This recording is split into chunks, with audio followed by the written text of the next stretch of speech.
奇門遁甲排盤係一共8部，前嗰3個視頻已經講咗6部啦。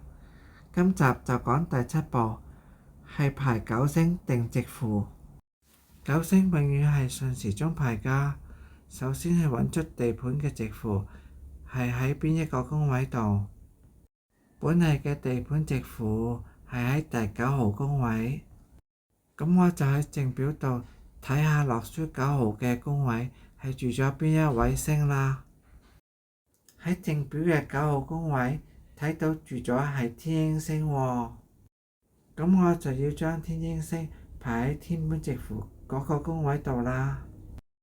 本嚟嘅天盤直符係喺落書2號宮位，咁就將天英星由2號宮位開始，連同其他7位星順時鐘排一圈啦。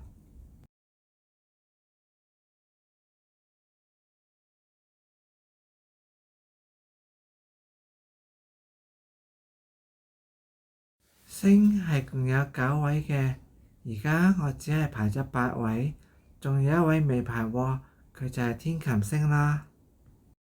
而天琴星係永遠跟住天瑞星嘅，天瑞星喺邊，天琴星就喺邊㗎啦。而家我就將天琴星排埋喺7號宮位嗰度。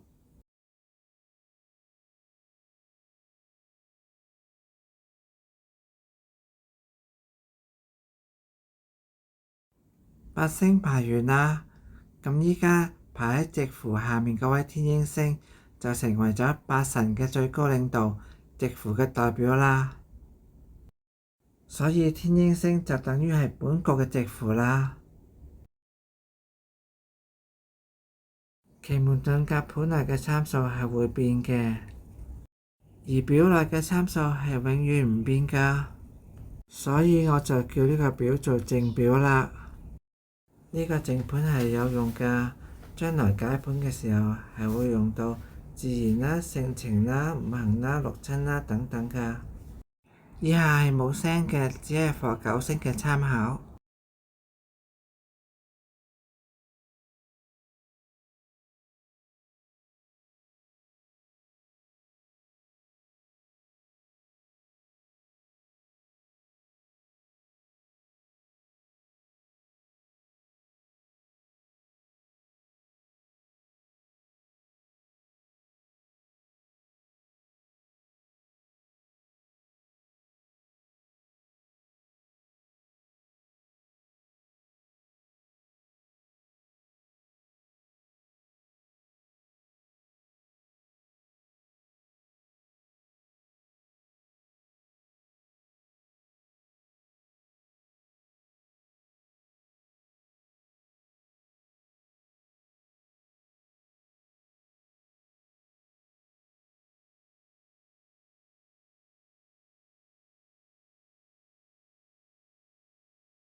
今集講完啦，下一集就講排8門。多謝你的收看，拜拜。